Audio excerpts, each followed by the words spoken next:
My dear children, I write this letter to you as testimony of my undying love. Deorcus, my beloved, you will honor our goddess more than I ever could. Ricard, my cherished, find your father's steel and face the challenges ahead. What happened? She knew Marike was coming for her. Never forget, the bonds that tie the six of you will be your strength.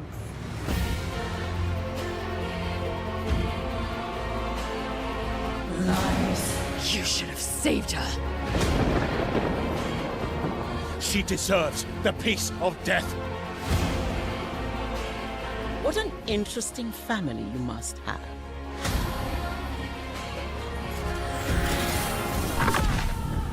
Is that fear I sense? Good. Stay in the light.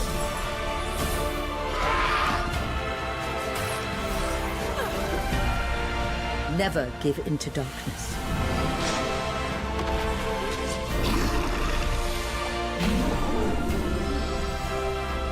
Your loving mother, Marhin.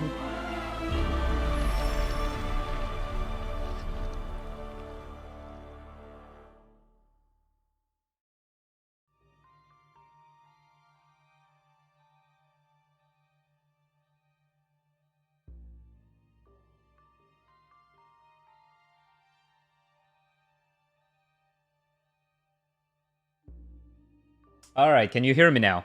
I think you can hear me. Okay, my bad. The stream was actually trying to pick up the wrong microphone, so all good.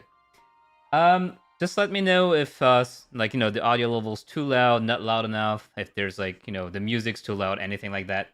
And I hope that you guys are here for a good time. So, welcome to everyone to the community stream. I'm a little bit sorry because suddenly my cat just jumped on the keyboard and also on my soundboard, so I'm not sure about what button has been pressed. Hopefully everything works perfectly. Okay, good audio? Perfect. All right, so for those who've never been in a just regular community stream because you've joined us in the last few months and you've been spoiled for the big streams with Mathieu, our CEO, and Xavier, our game director, as well as Pierre, sometimes our marketing director. The community streams are usually what I do when there's a bit of downtime, so usually it's like once per month. And they're here to basically allow everyone to, anyone who has questions to just ask them directly to us. I'm Emil, I'm Mizrim, the community lead of Tactical Adventures. And I'm just here to, basically chill out and be available for you guys so that you don't feel like, hey, these guys are just working on their game and we can't ever, talk to them or anything. So, all good. I also see that my camera has been moved a little bit, so I'll try to, look more. Let's see if I can, probably not better. Probably worse. But hey, these are basically, what you can expect from community streams, because I'm not a professional streamer, so I did some streams in the past, but that was a long time ago, and that was not on the same game. All right. So, just like any community streams, just so you know, you're here free to ask any questions. Like, if I can't answer, I'll just say that, sorry, we can't answer that, or maybe I'll just miss it because, chat goes sometimes a bit fast. But this is basically the goal of the stream is to talk a little bit about game development and to be able to make sure that you guys, if you have any fears, if you have any concerns, if you have any just curiosity, you can ask them here. Okay. So let's just start now. As you can see, by the way, this is the very, very old concept or loop for those who never saw that. We used to use that before we had any games to show. Do not worry, this is not all you're gonna see this stream, because if I just do this, you can see that there's a game that is very much here in the background. And you can also see that for some reason, again, we are in the development, so for some reason, some NPC decided to T-pause, apparently. So, yep. It's all good. That's the, that's how game development works, right? So, all good. No worries about that. Okay, I'll start answering some questions. I see that first question is, will there be romance? So, interestingly enough, romance has been discussed and even explored a little bit during the writing, and we realized that it was a little bit complicated. You have to remember that one of the things that sets Solasta a little bit apart from the classic CRPGs that you see nowadays is that you play as the party of 4. If you look at more the more classic CRPGs like Baldur's Gate 3, Divinity, Pathfinder, or even now like Warhammer 40k Rogue Trader, you play a protagonist and you have a party of followers, of companions. So when you write a romance, it's a little bit easier because you're writing a romance for your protagonist. Now, because you're playing the party of 4, you don't have one protagonist. So how does romance work in that context? How do we make it, look good, feel good, and be interesting? So the writers and Xavier as well, explored a little bit, and there just was a little bit too many, small things that made it a little bit hard. That doesn't mean we're closing the door, but that does mean that it's not as easy as we would have liked to, because we at first we really wanted to do that, and we decided that it's probably not going to work out, not in the very short term at least. Answering a question about Erin, how much of the Solasta 1 goofiness is intentionally kept being alive in Solasta 2? So this...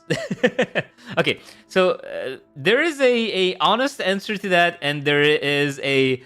So the honest answer is, let's be honest, Solasta 1, we didn't intentionally want it to be goofy.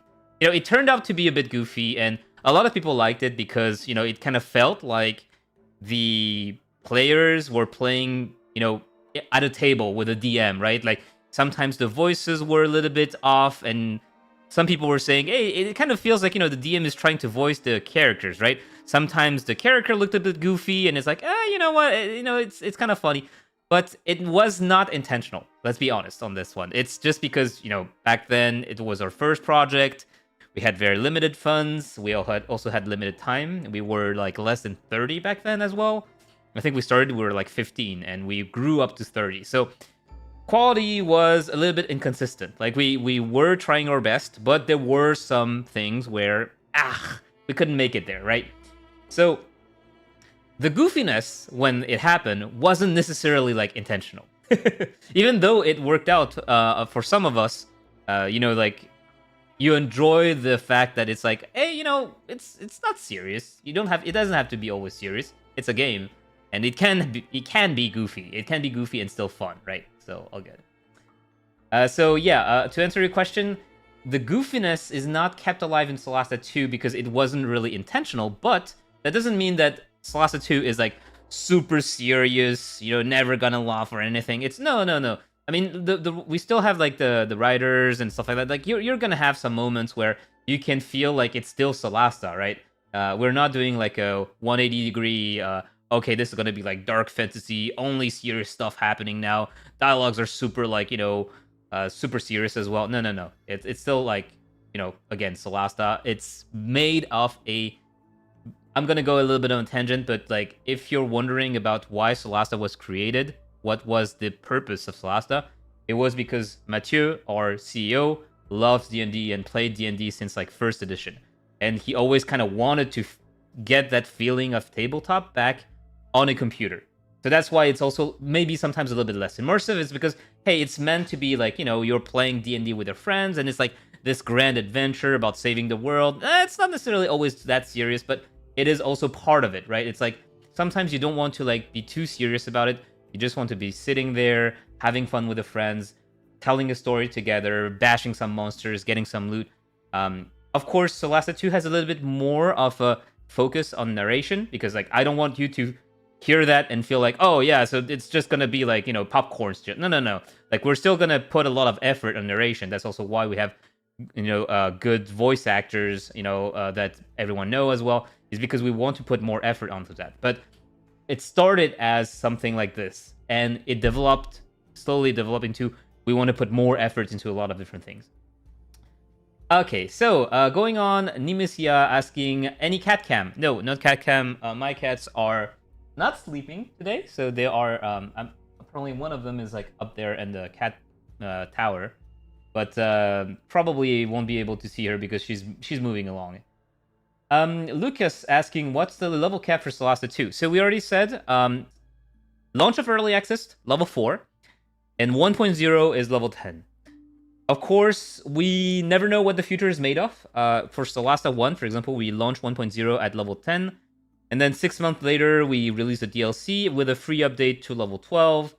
And then when we released the final DLC, which was Palace of Ice, we increased the level cap to level 16. So for those wondering why it is not possible for us to do level 20, because like a lot of people are like, yeah, but D&D goes up to level 20, like you should go to level 20. It's simply because every time you add levels, you need to add new features, you need to add new spells, so that's a lot of work. That's a lot of like, people doing VFX, the animation, all that kind of thing, the coding, because like the higher level features are usually pretty hard to, they do a lot of things, so you have a lot of work to do. But it's not only that, right? Because if we were just saying, hey, you get more features, like, okay, but, oh, are you just gonna, like, keep on fighting orcs and goblins, right? So you need to make new creatures, that stronger ones, but because you make new creatures, you need to make new levels to put the creatures in, because you're not gonna find the higher level creatures in the same cavern you're fighting the low level creatures. So as you can see, it's like you're pulling this rope, and suddenly it's not like a 5-meter rope. It's like suddenly it's like 20 meters, 50 meters, 100 meters of rope, and you're like you keep on pulling and pulling, and this rope never ends. So we have to put a limit somewhere. That's also why even like Baldur's Gate 3, as big as they are, remember like they were 400 or something at the end of the development. We're 35 now, right? So right, they were still they also stopped at level 12, and then of course there are mods to unlock and stuff, and Solasta 1 also had mods to increase the level cap. But this is different because modding, you don't necessarily need to make sure that there's monsters or levels or stuff like this. It's like just, hey, you want to have fun? Here's some new powers, right? We can't just say you want to have fun, here are new powers, and then people are like going to be like, yeah, but I can't reach that new level by doing the campaign. So it's like, okay. Which technical improvement from Monsieur Namenlos? What technical improvements from Solasta 1 to 2 are you most proud about? Whoa, that's a very, very... I mean, like, in terms of improvements, there's just so many, because first of all, as you know, we moved from Unity to Unreal Engine. So there's, like, basically we had to remake the base, right? Because if you do a game in let's say you make Solasta 1 in Unity, and then you make Solasta 2 in Unity, what happens is usually you'll take the base of Solasta 1, and then you'll build upon it. Like, you're gonna say, hey, Solasta 1 had all these features and all these classes, and we're gonna add on top of it, right? So it becomes almost like a 1.5. It's gonna be larger, better, but it's not gonna be that much different. For example, that's what happened with Pathfinder Kingmaker and Pathfinder Wrath of the Righteous. Pathfinder Wrath of the Righteous was a very big improvement on Pathfinder Kingmaker, but it still had the same DNA, right? It's like it very much looked the same, although better, and it also had a lot of the similar UI features and everything. Now, this is not a bad thing, right? Because what this allows you to do is it allows you to already have a lot of common ground and add a lot of content. Like, if you look at Wrath of the Righteous, they have like so much content. Like, if you're trying to create a character and build it, you have so much choice, so many choices with all the classes, all the subclasses, all the feats. Like, it's insane. It's great. For those who love optimizing, like I do, I've spent like 100 hours more on Wrath of the Righteous, and I was happy about it. I never felt like it was like, oh yeah, it's just a Pathfinder like remake. No, it's not this. It's not. I'm not saying that, right? But for us, because we changed engine, we had to redo everything. And you might say, well, if you redo anything, isn't that a waste of time? It's like, yes, there are some things that you have to redo, and you're like, well, I wish I didn't have to redo that. But on the other hand, it also allows us to start fresh. And for example, sometimes you have things that you did back then that weren't really the best because you didn't have the time, because it was a DLC, so you already had to build upon like a shoddy base or stuff like that. One perfect example is multiplayer, right? Solasta 1 was built single player in mind. Like, if you looked at the Kickstarter back then, we said, we're just going to do single player. It's the first game we're making. If we start doing multiplayer and all that kind of thing, it's going to be like super complex and we're going to probably fail somewhere, right? And at the end of the day, we decided to add multiplayer, but after 1.0. So multiplayer was added on with all the, all the magic that the engineers managed to make it work. But the game at first wasn't meant to be multiplayer. So there were a lot of like small issues here and there. Solasta 2, on the other hand, because we have experience from the Solasta 1, when we remade the base was made for multiplayer. So multiplayer is not here at early access launch, but it will be here soon after in an early access update. So that very early on, people will be able to play with their friends. And it's the same for console and, gamepad. Like, a lot of players don't necessarily want to play with keyboard and mouse, even if they're playing on PC. And so Solasta 2 is made to be played on both keyboard and mouse and on the gamepad. And you can just switch from one another like seamless. I've already shown that in another stream. I don't have like a gamepad here to show you because I'm more of a PC gamer, like mouse and keyboard. But like when I showed it back then on the stream, it's like as easy as pressing a button on your gamepad, and it switched to gamepad UI. So instead of tab, it would say RB, for example. And then I click on my mouse, and suddenly it becomes tab again. So it's seamless. All right, Sephiro asking, question, are the 2 subclasses for early access ready at early access start in March? Yes, so I assume you're meaning, will all the classes available at launch in early access have 2 subclasses? And this is a yes. Basically, at launch, for those who may not know or may not remember, we have 6 classes. We have the fighter, the rogue, the fighter, the rogue, the wizard, the cleric, the paladin, and the sorcerer. Each of those classes have 2 subclasses, one from Solasta 1, one from Solasta 2, so a new one. And actually, you know what? Here, I'm gonna show you. So I'm just gonna load the game. Give me a second. There we go. Magic. There we go. And I'm just gonna show you the screen of the game behind. There we go. It's loading, so don't worry again. So I'm just gonna cheat right now, and I'm going to do a long rest because I added myself enough experience to get a level up. Sorry, the game is a bit loud on my end. I'm pretty sure I'm not streaming the sound because we don't need the sound. But as you can see here, if I level up, the cleric is the exception to the rule. The cleric has 3 subclasses because the cleric does not have any new subclass. This is because of the lore reason, right? It's like Marike, Oblivion, Life, all that kind of thing. But they also have Battle Domain. So fun fact, at first, we were just going to do Life and Oblivion because it's like 2 subclasses for each class. And because Marike is the goddess of life and death, right? So Oblivion and Life. But executive decision, sometimes that happen. Mathieu, our CEO, really liked the Battle Domain, and also he wanted to have one archetype of frontline cleric. And that's true that even though Life Cleric in the past used to have like heavy armor, it's still like kind of thematically a healer, right? Oblivion was thematically more of a caster debuffer. So we wanted to have the cleric also have a archetype that allowed them to really, and encourage them to go on the front line, which is the Battle Domain. Some of the people who played Solasta 1 know Battle Domain Cleric very well. It has been a little bit tweaked in terms of numbers because it was a little bit too strong, I think. But overall, it's still very, very much powerful. You still go in, slap people with your mace, tank a lot of damage with temporary HP and all that kind of thing. You know what? I'm gonna scroll because like I'm looking at the questions from like 20 minutes ago because I yapped so much. If you see that I skipped your question, don't hesitate to ask again, by the way. I'm not gonna say, hey, don't spam because it's okay. I'm just like trying to catch as much as I can. So this is, for example, the cleric, but for anyone else, you will have... Oh no, did I just crash? I just crashed. I think that, okay, don't worry about it. These are just how things happen on live, of course. We are always going to crash on live because otherwise it wouldn't be fun, right? It would never be fun if you never crash on live. Well, development builds. This is what we deal with every day. Okay, so yeah, let's see. Other questions while I'm loading back in. You're gonna see a lot of crashes, don't worry about this. This is just how development goes.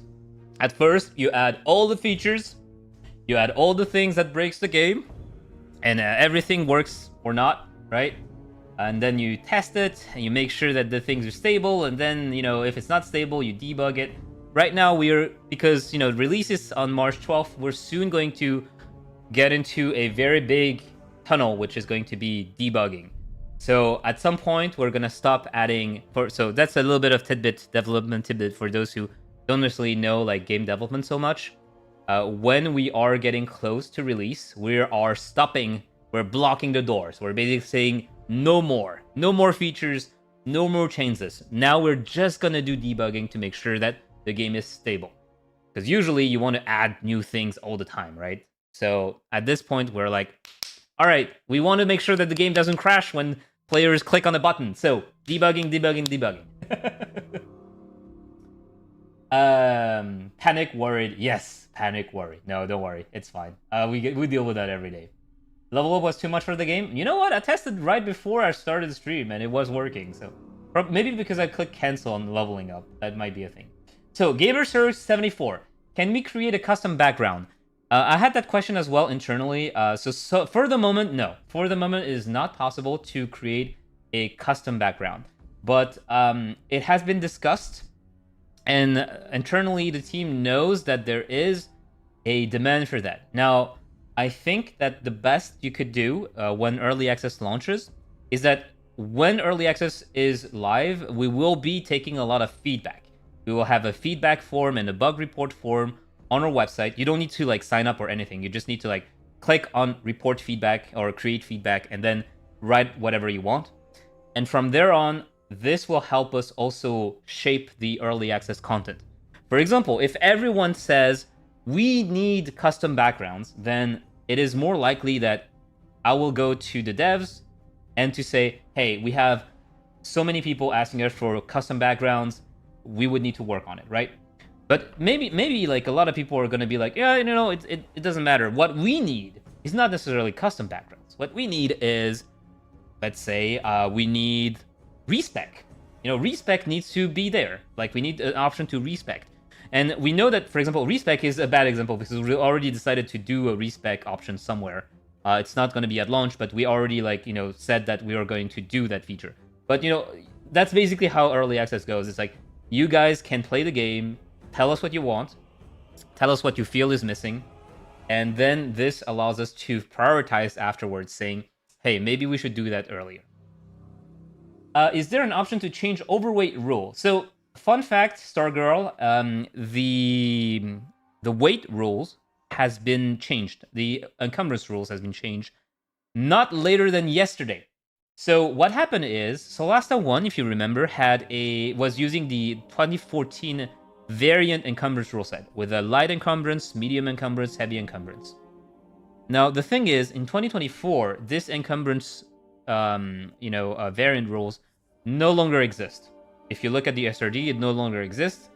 And because of that, we felt that it was a little bit too punitive. So what happened was that you could very well create a party of heroes, and because let's say your fighter had 13 in strength, because you were doing like some kind of range build fighter, they would spawn with the starting items and they will already be encumbered. So we were like, yeah, playtesters were also not very happy about this. They felt like it was very, very tedious to go into your inventory and do Tetris every time you would loot a few bodies and be like, oh, this is too heavy. Oh shit, now my rogue now is over encumbered. So drag and drop the item to the fighter, and then the fighter's too okay. Drag and drop the item to the cleric, and it made it pretty slow. So what we have now is we're trying to get the early access ready with 2 options.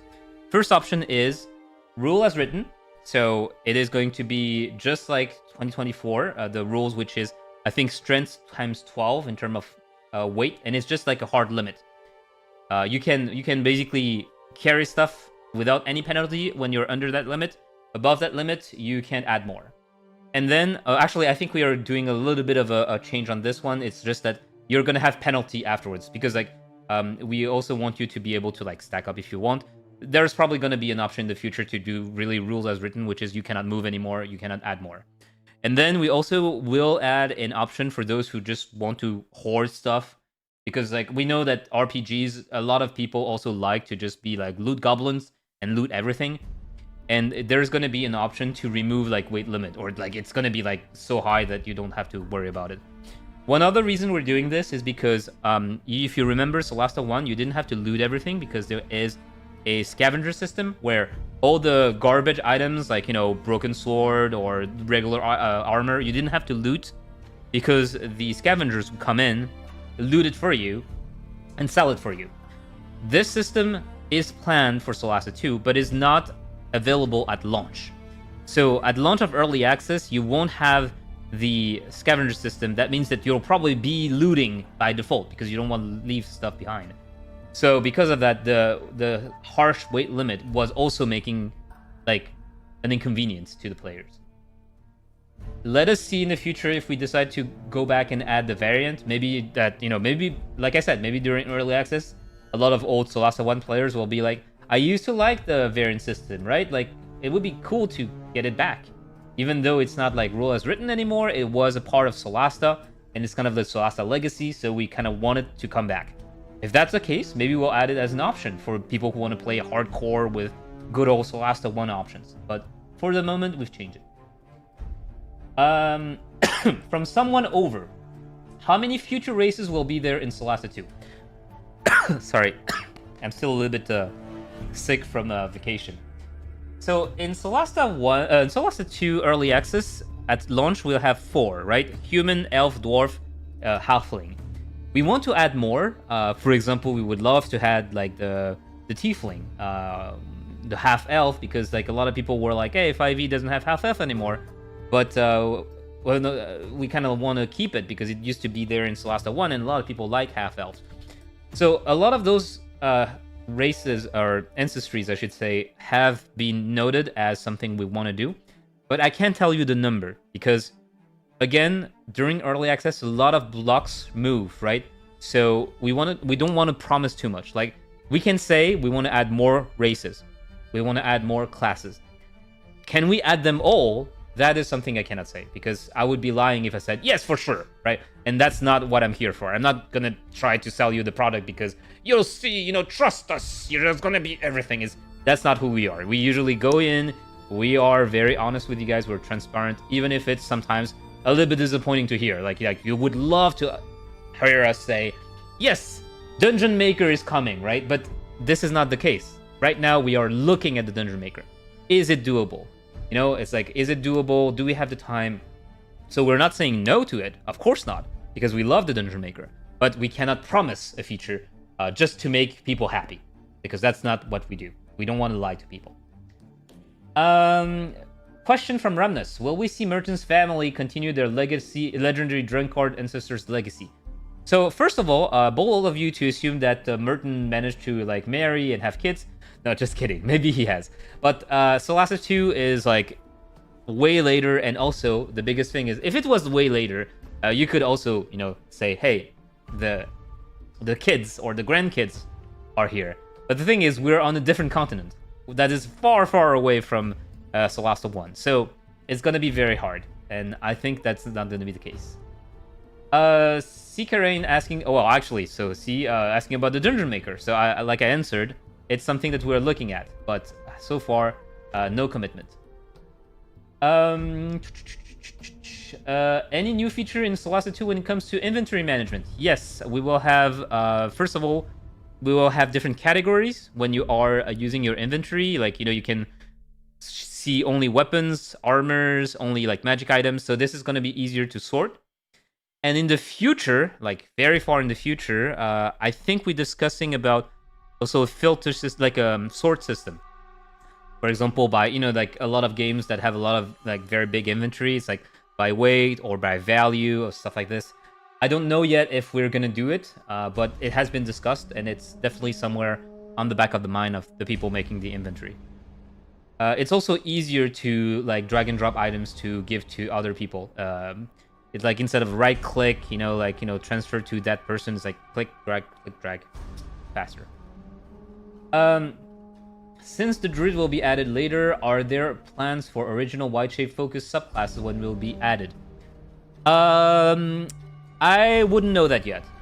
So the reason why I say that is because we have not yet worked on the subclasses of the classes that are not yet planned for early access. Like, no, not like in the launch of early access. Why is that? It's because we also want to keep it a little bit open to see also what the community brings up as this is something we want. Sometimes people play the game, there's the classes, there's the subclasses that exist, and they are like, you know what? It kind of feels like we're missing a few healer archetype. Or it might feel like we're missing a lot of like the more mobile type of archetypes. And because of that, and because we're not going to add like 4 different subclasses to the existing classes because we don't have time, that might let us think about, okay, then maybe for the remaining classes that are upcoming, we might like make an archetype that is more like this, right? Also, if you remember, on Solasta 1, we did some community contests to design some of the subclasses. And people love that, by the way, because like it really, really made people like, try hard to think about themes and give us like very interesting design.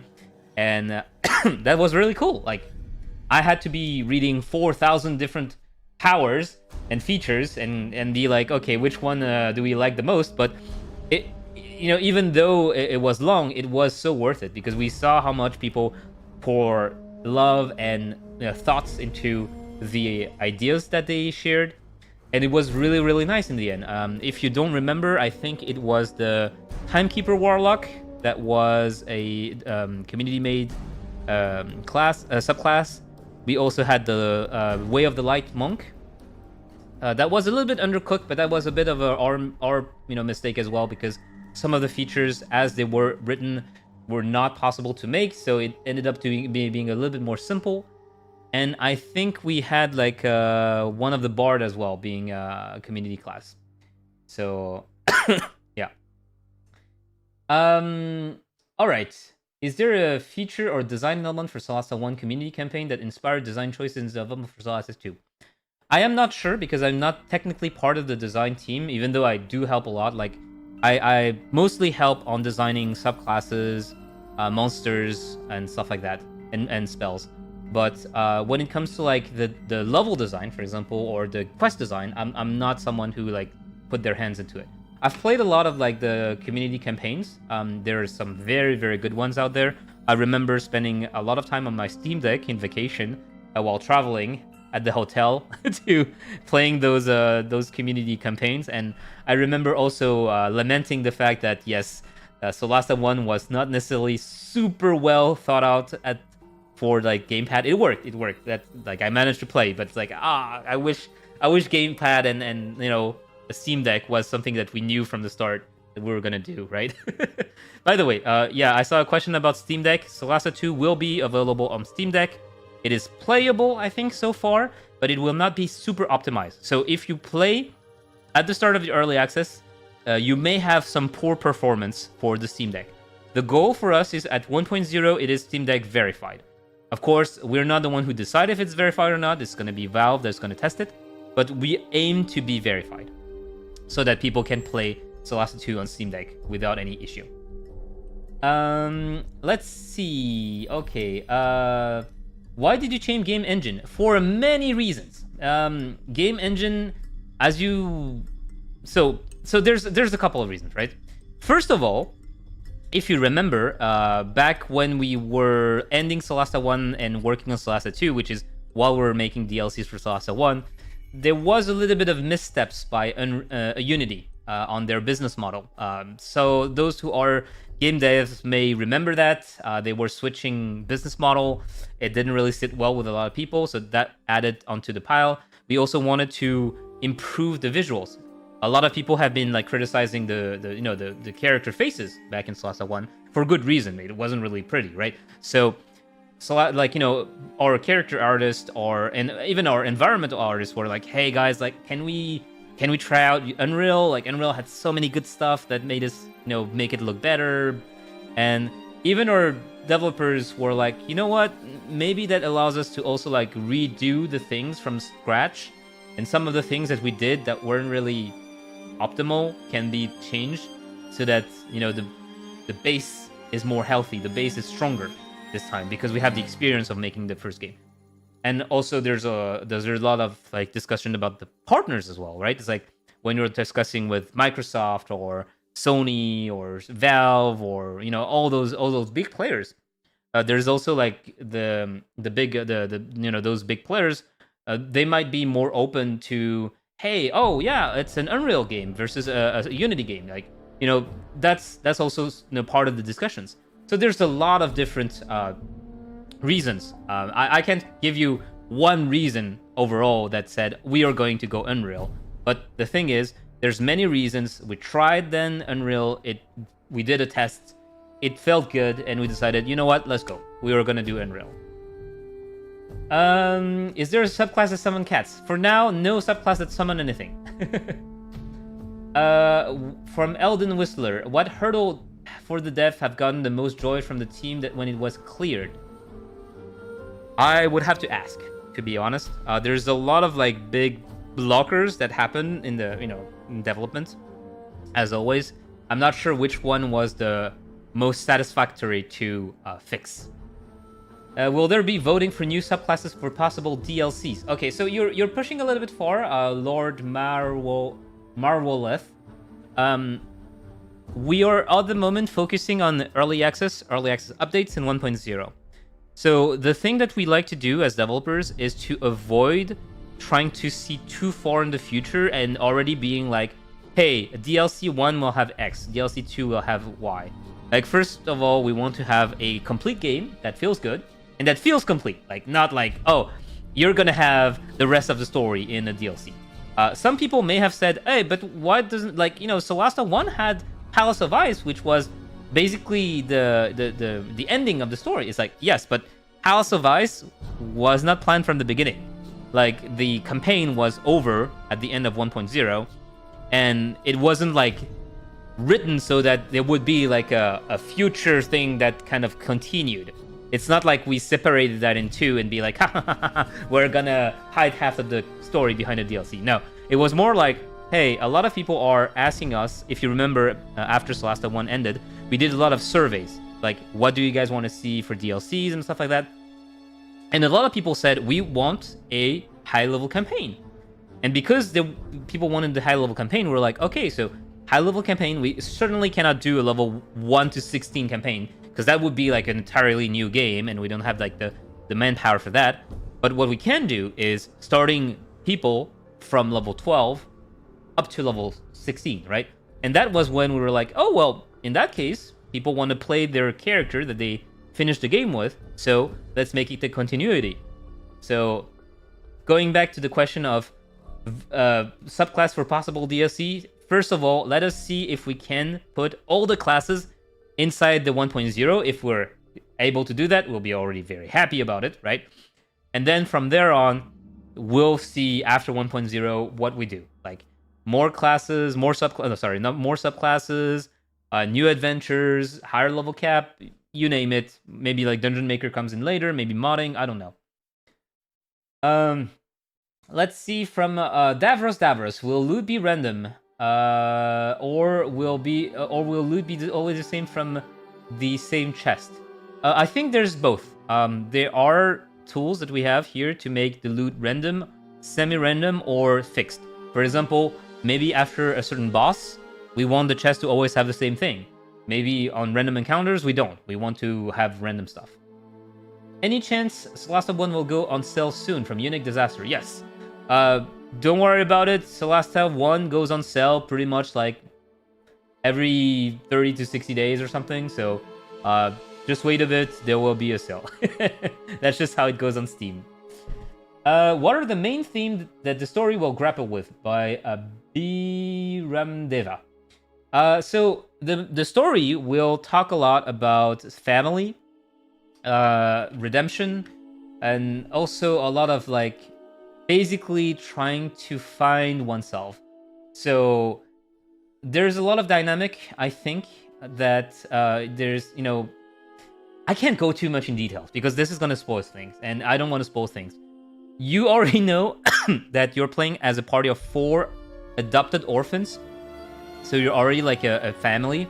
And you already know that from the trailer, you're going to be with your brother, Diorcas.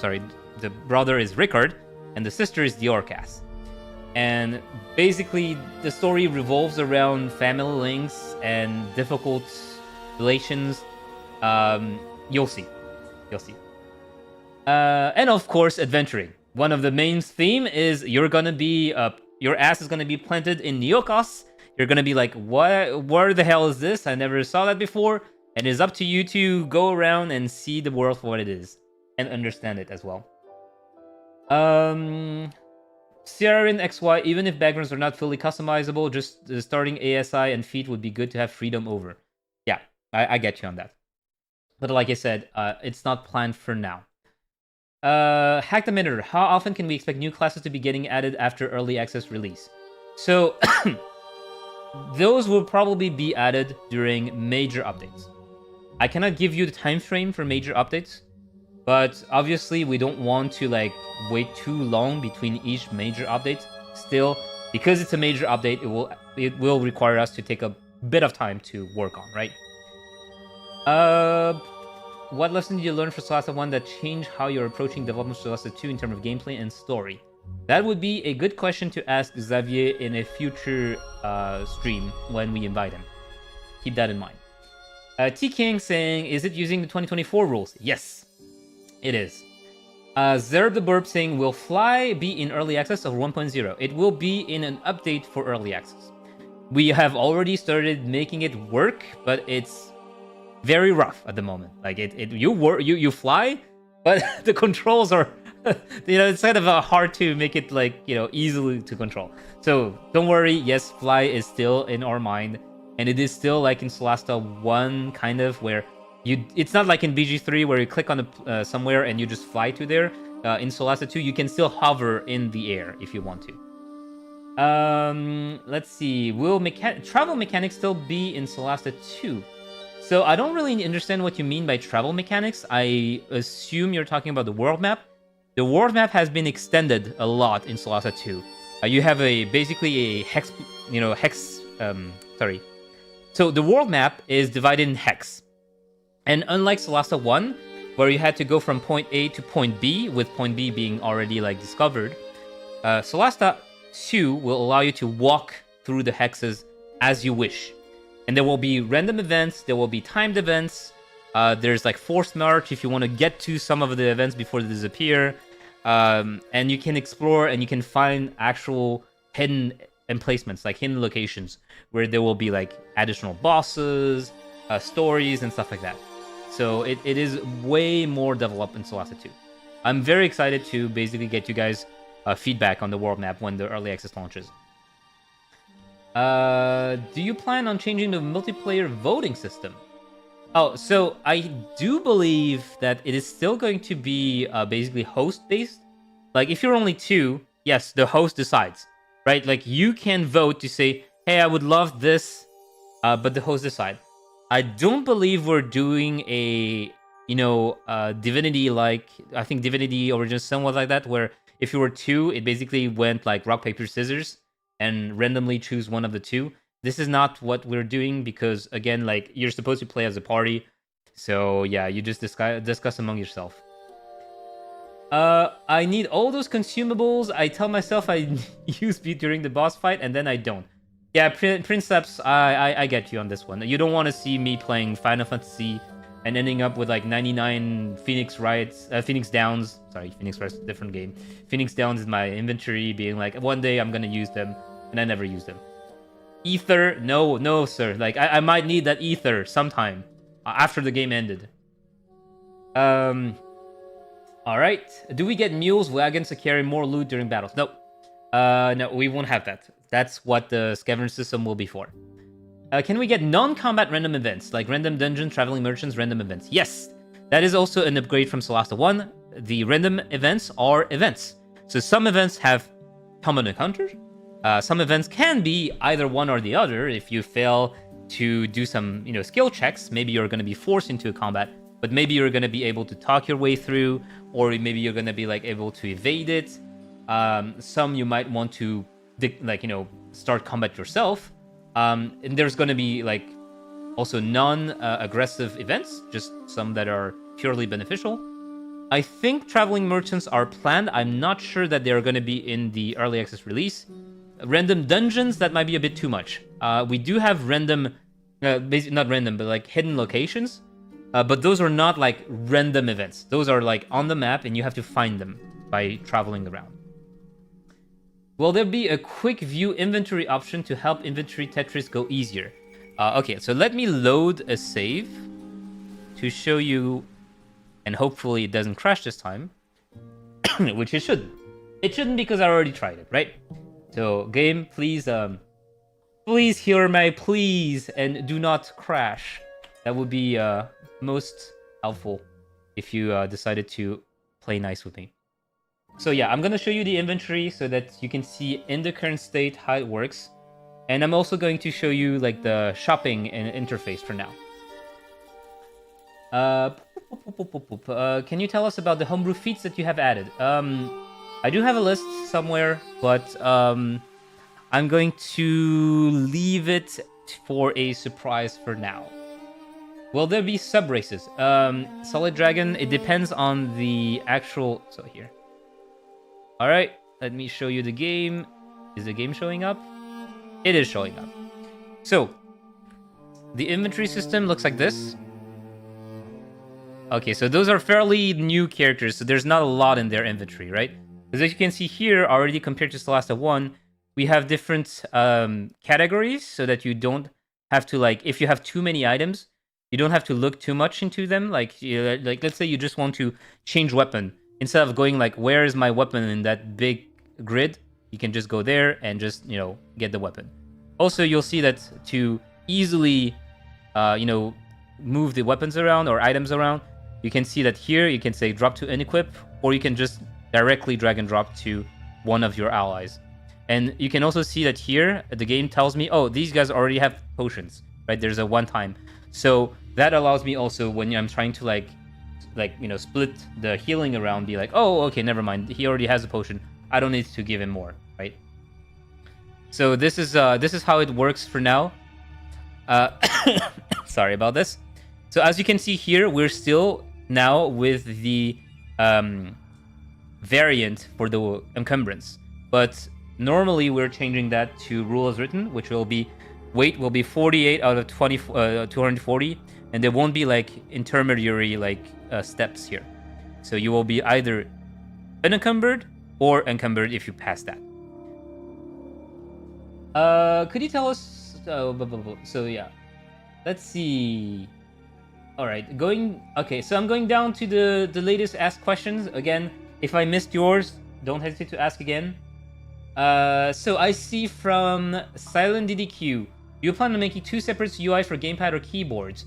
Is there going to be a gamepad support? Yes.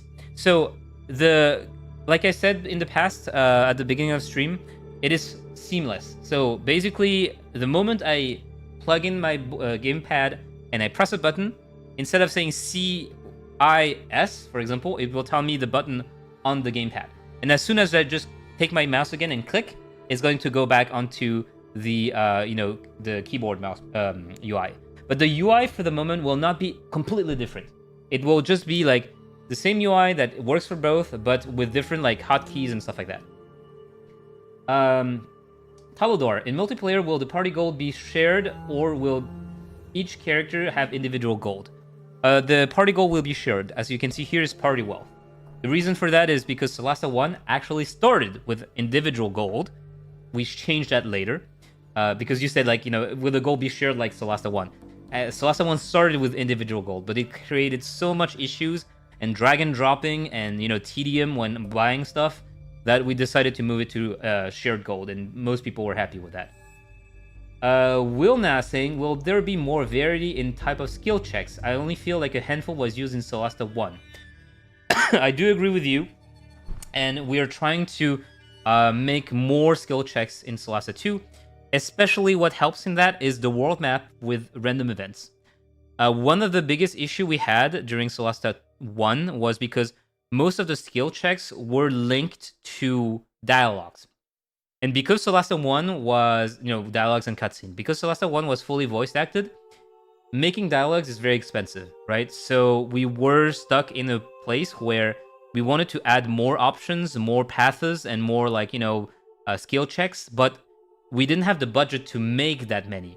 So that made it so we couldn't do as many as we wanted. Solasta 2, the world events are usually text-based with a lot of, like, options. So because it's only text-based, we can write a lot of different things. And I think one of the things that you'll see is during early access, we also want to do community contest and community, like, participation. And one of those will probably be to have people design world map events, write world map events. And that will be very cool, I think, because you can tell story with just text and have different skill checks to make the story evolve. Kind of like a book, choose your own adventure book. Sorry, my mind was going to the French, which was Le livre dont vous êtes le héros, which in French, in English, would mean the book in which you are the hero. A little bit different of localization and meaning, but it's still something we very much love, everyone, right? So this kind of thing that can happen in the world map is really nice, I feel. Luke sings thoughts about scaling in Solasta 1. So spellcasters felt very strong, but both encounter design lacked the ability to scale, made them quite weak in Palace of Ice, or at least way weaker than physical damage.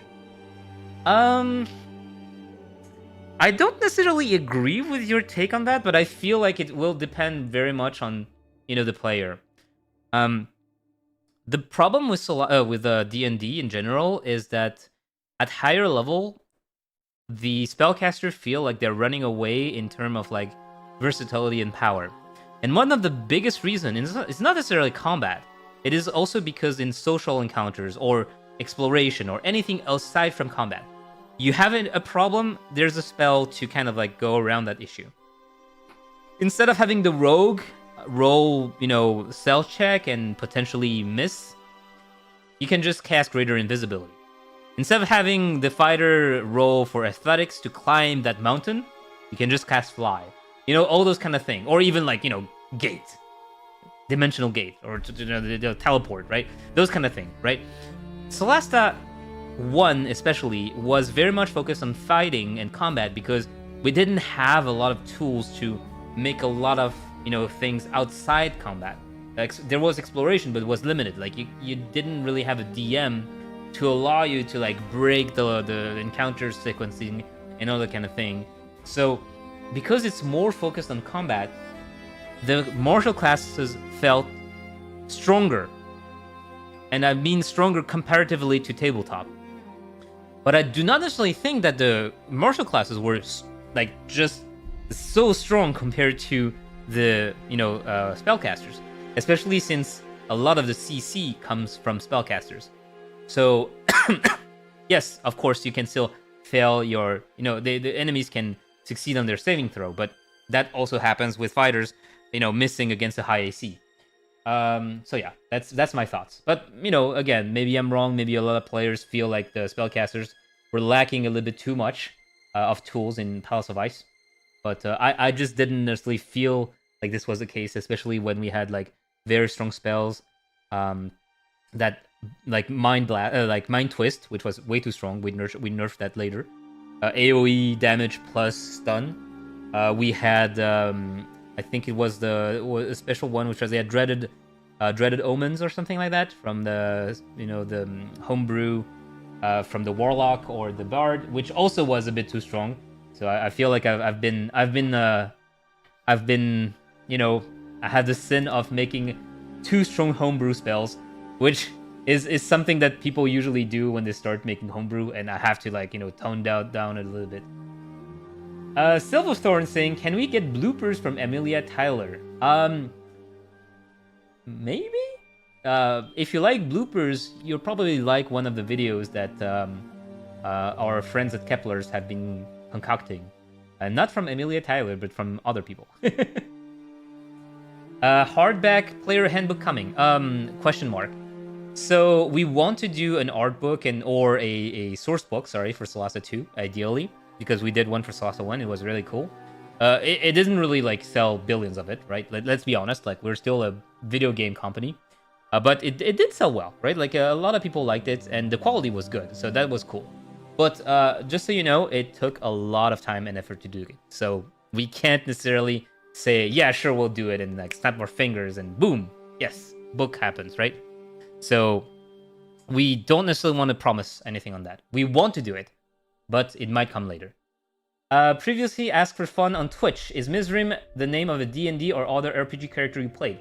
It is a reference to Mizrim Pharaon from War of the Spider Queen, one of the books about the Forgotten Realms, talking about drows and noble families and all that kind of thing. Mizrim was a bit of a dick, but he was a lovely one, and I loved him. He, unfortunately, well, let's not spoil. In case some of you want to read War of the Spider Queen, enjoy, and you'll find the character. Also, Mizrim is spelled differently in the book, so that I didn't have any, let's say it's more of an homage. I didn't want to have any sorry, forgot about this one. What's the name for that? The word for DMCA? Copyright issues. Yeah, I didn't want to have any copyright issues. Haro Kazumiru saying, oh, sorry, Zuru. Sorry, I'm destroying your names, dear chatters. Will you add a rule similar to BG3 that we know who is in range of certain spells without having to use the spell and check manually? That is smart. I may have to go back to BG3 to see how they would do that. At the moment, no. You have to click on the spell and hover the enemy to see if it's in range or not. Will there be better priced bartering system? For the moment, it is fairly similar to Solasta 1. So when you go to a shop, you'll see that, for example, here you have a 10% discount because the faction from which the merchant is from is at a sympathy level. So, oh, by the way, this is all the weapons that are in the early access and all the armors, I think. So if you're curious, I'm gonna scroll down slowly, and you can pause or look at the VOD on YouTube later on to see what weapons we have. So it's basically the very, very the classic ones. Some of them have not been added because, for example, that we're not adding reach weapons due to basically animation and a lot of time constraint. But you have the Morning Star, the Rapier, Great Axe, Great Sword, stuff like this. You also see that there's a small difference. That there's no throwing daggers or throwing axes in the D&D tabletop. The reason for that is because there was a little bit of a big issue with throwing weapons in Solasta 1, in that you would throw them and then you would have to pick them up, and sometimes you would lose them. And because of that, and you would have the dagger costing a dagger +1 would cost the same as a short sword +1 because the cost is from the enchantment. But then you throw the dagger +1 and it's gone, and you're like, oh crap, my weapon's gone. So instead of doing that, we decided to remove a little bit of versatility, but make it simpler. Is you have throwing axes, throwing daggers, and javelins, and basically when you buy it, it's an infinite supply of javelins. You buy it at the price of for example, javelin +1 will be 1,000 gold, but you can throw an infinity of them. It will be like a short bow +1, right? And you don't have to throw one and be oh, I don't have it anymore, and you're oh crap, right? But because they're gonna be thrown weapons, they will have disadvantage in melee. You can no longer use them in melee range easily, like it was, a melee slash thrown weapon.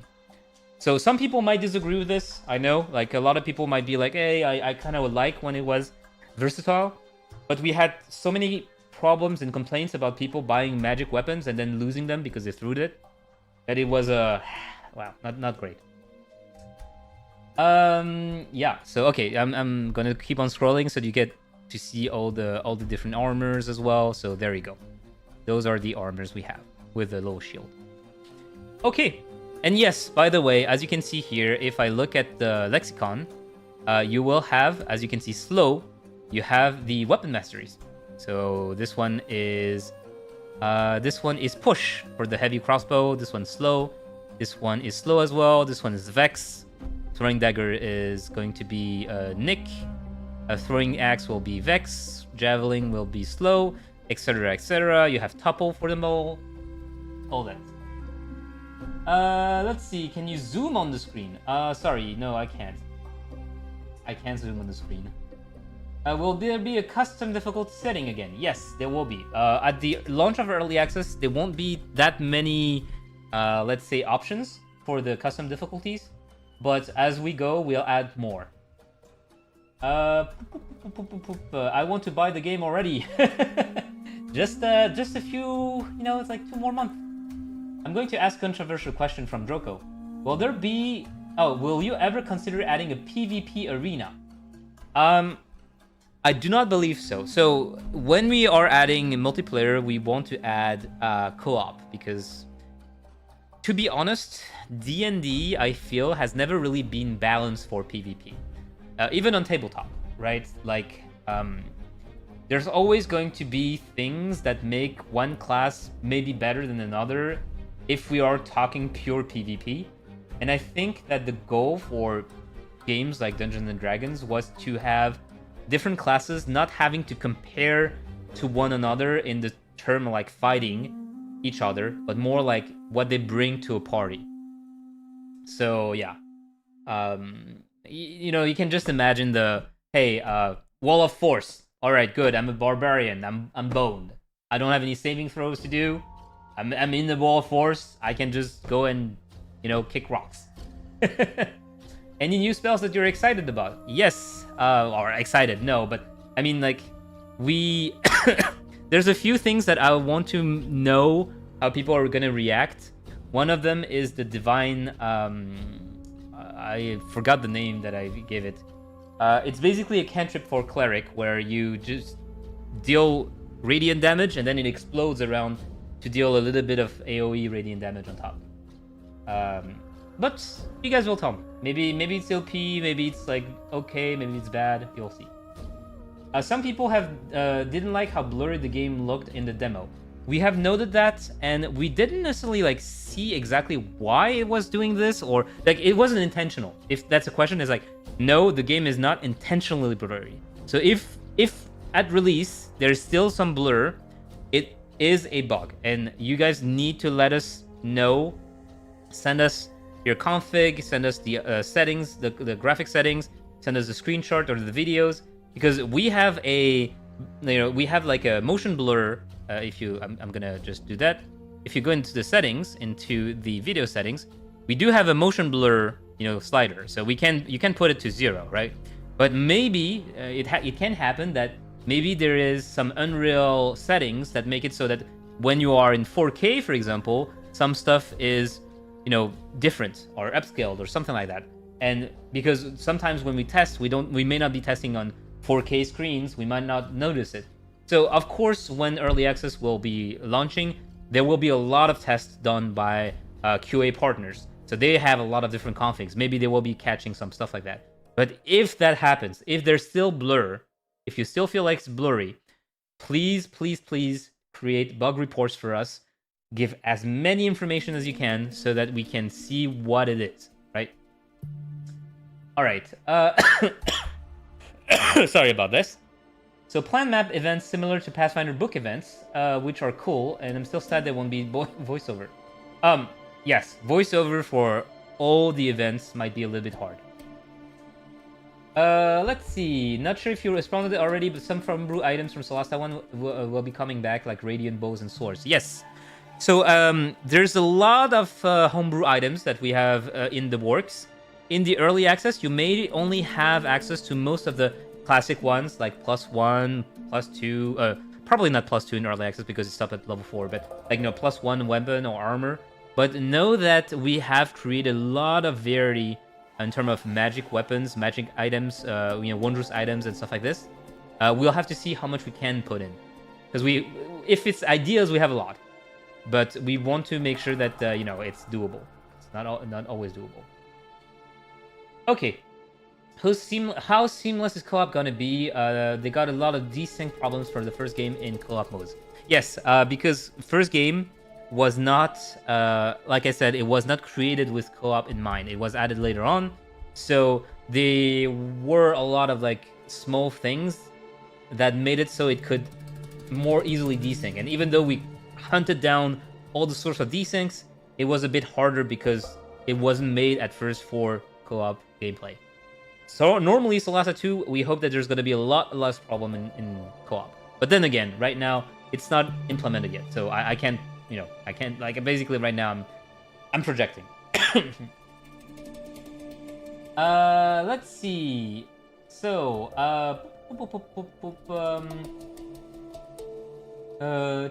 let's see. Is there any other question? I'm scrolling. So a French question from Luke saying, can we hope for more spells in game from Solasta 1, such as Mage Hand for opening doors and stuff like that? So a lot of spells that were absent from Solasta 1s were mostly because they were out of combat spells and something like, or stuff that needs a DM to rule. So for example, you have stuff like illusion spells, right? Illusion spells, mostly on tabletop, you need the DM to play with the illusion, stuff like that.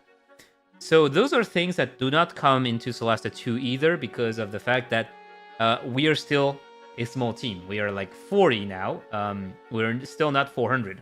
So we can't really play around most of the spells that are art of combat, unfortunately, and make it so that there's a lot of different interaction, fun ones, such as Mage Hand to open doors and stuff like that. So that's probably not going to be the case. Speaking of combat and roleplay, will there be more non-combat gameplay in Solasta 2? Yes, mostly because of the random events in the world map, but also because we have a little bit more budget in the narrative side this time. Alright, let's see. Spirit Guardian is a little bit OP, yes. I think it got heavily nerfed though in 2024, don't quote me on that. But I do think...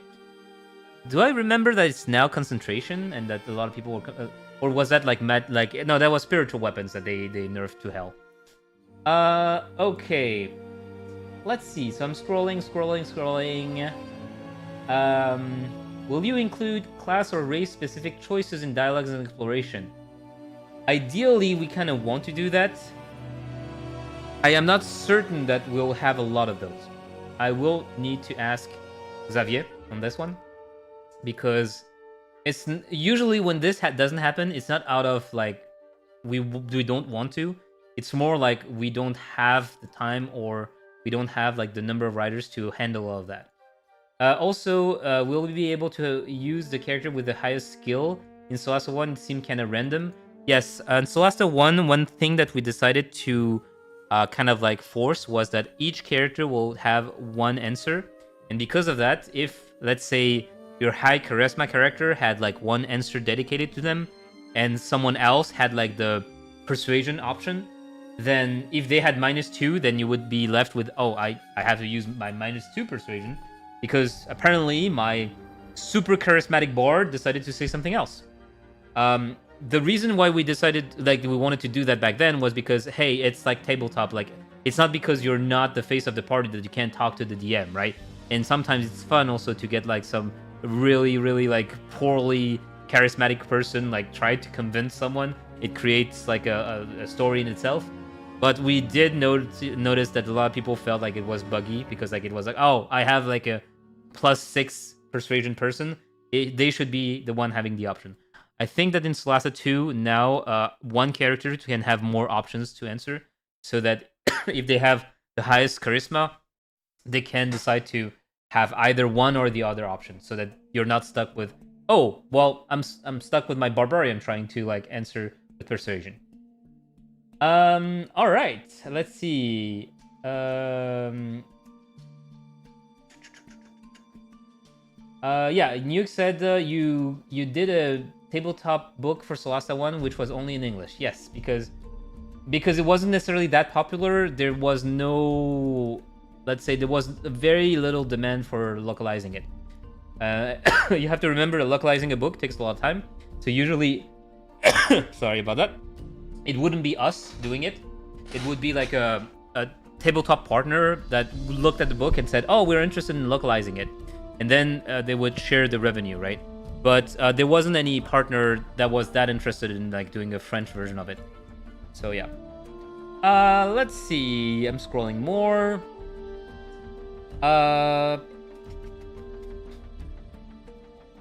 Servando saying, I really wish I could have helped beta test again. Sadly, my new job requires longer hours. Don't worry about this, Servando. All the help that you provided in Solasta 1 was already invaluable. If you people don't really know what I'm talking about, so we do have a veteran group in the Discord where some of the people that have been around us for the longest time are usually brought in to help, to like, you know, try out the new version, tell us what they think about it. Also, sometimes they catch like a very, very minute details about the rule set being wrongly interpreted. For example, like, oh, this is not supposed to be a bonus action. This was changed to like a normal action, for example. It's like, oh crap, you're right. Or, oh, this is DC like 14, but normally with the calculations would be DC 14. Okay, cool, thanks. So those kind of thing. And some of these people in the veteran groups have been with us since Gen Con of 2019, I would like to say. Basically 2 months before the Kickstarter, we went to Gen Con back then with our shitty laptops, and we had this demo being available for Solasta 1, playable by people. And there were so many people that we were very surprised because we were afraid that no one would... So that's a little story time, right? Story time with Mithrin. Solasta 1 was announced, I think, in like June or like May. And then we went to Gen Con in August.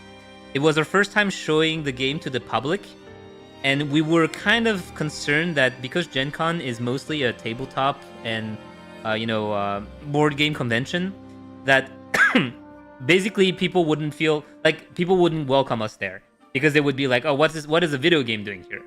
So we sat down, we had our little booth in the middle of all the other like tabletop games, and people started lining up, and we're like, oh crap, like people like the game. And then we started having like people coming in the morning before we arrive and lining up. And we were like, what are you guys doing here? And they're like, oh yeah, we saw that there were like too many people yesterday, so we decided to like wake up early to like make sure we can play.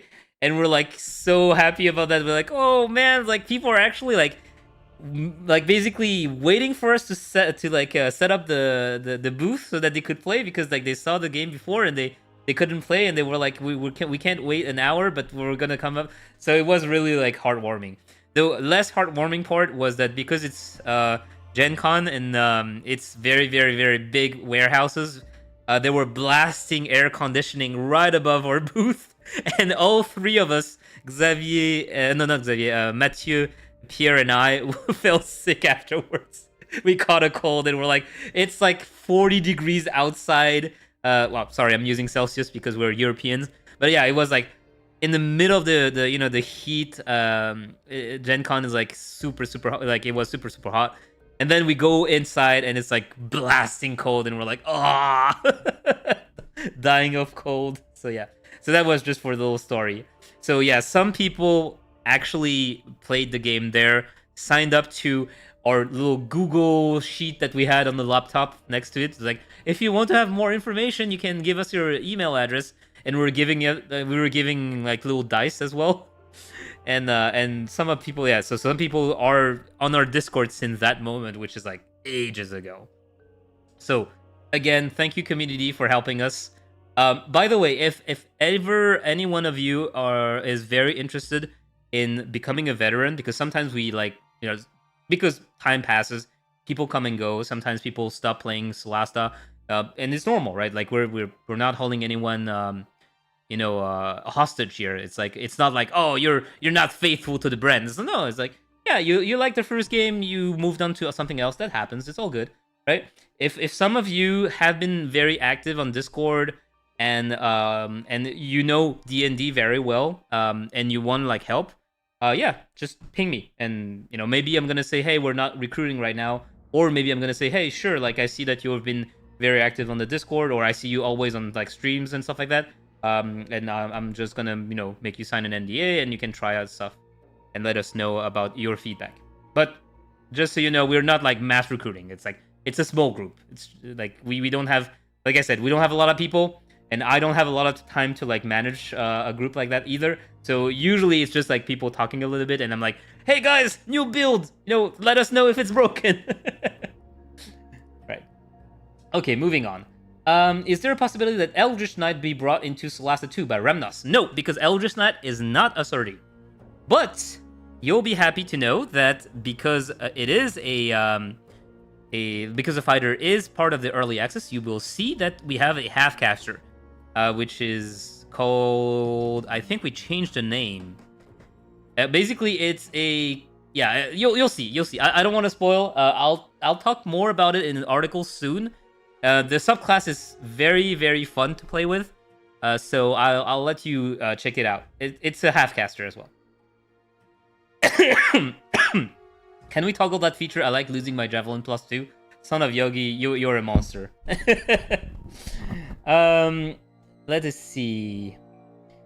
Will there be more cantrips like the new True Strike that work on weapon attacks so that Gish builds can be made? I'm not certain. I'm sorry about that. I'm not certain. There we go. Let us see. So people are talking about throwable weapons because I'm like super late onto the scrolling because I take one question, I yap for 20 minutes. Any chance for hand crossbow or firearms?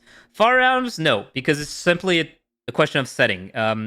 Our setting doesn't have firearms as far as I know, so adding them would be a little bit complicated. For hand crossbows, they were planned at the very beginning.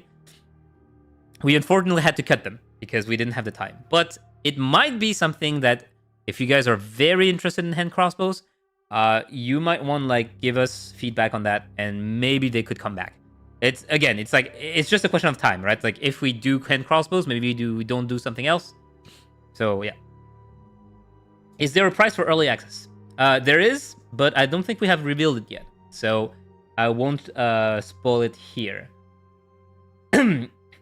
Oh, by the way, Lord Mauro Wallace, sorry about that. I don't know how to say your name. The fighter subclass that is going to be similar to Eldritch Knight is not the Spellblade, because Spellblade was in Solasta 1. Spellblade was very close to the Eldritch Knight. This one is a little bit different. Okay, let us see. Will there be internal time limits, or can we just take it as we go? On the world map, there are events that are timed. So that means that in order to like encourage people to use, or encourage, or let you choose if you want to use Force March or not. Some events are timed so that you cannot get to them if you don't use Force March. It doesn't necessarily mean that you have to go to that event, right? Those are random events. So maybe it's a bad event. Maybe it's a good one. You don't know.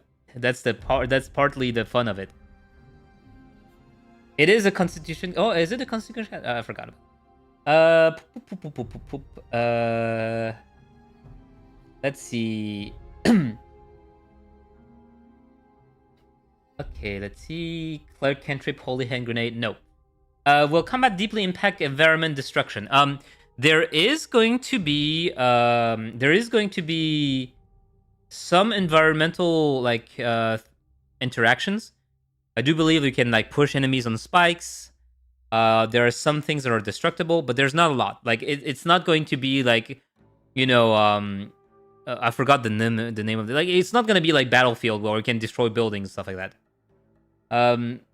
And it's also not going to be like BG3 with Baromancy.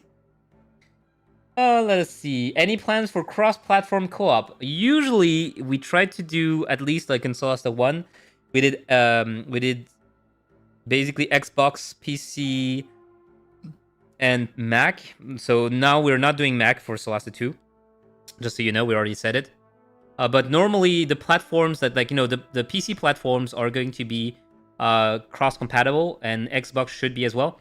PlayStation is always a little bit more complicated because they have a lot of like TRCs, which are like the requirements that you must have in order to allow crossplay. Like basically, technology-wise, we could implement crossplay, but the thing is, they are like prerequisite to that. Otherwise, they do not allow, like, PlayStation do not allow you to enable crossplay if you don't like have all those things implemented.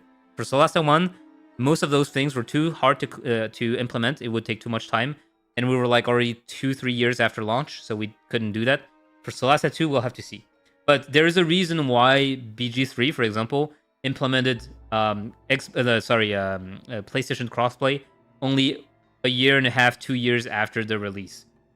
It's very complicated because there's a lot of different things that you have to do to make it available. Sorry about that. My throat is still being a little bit musky. Let us see.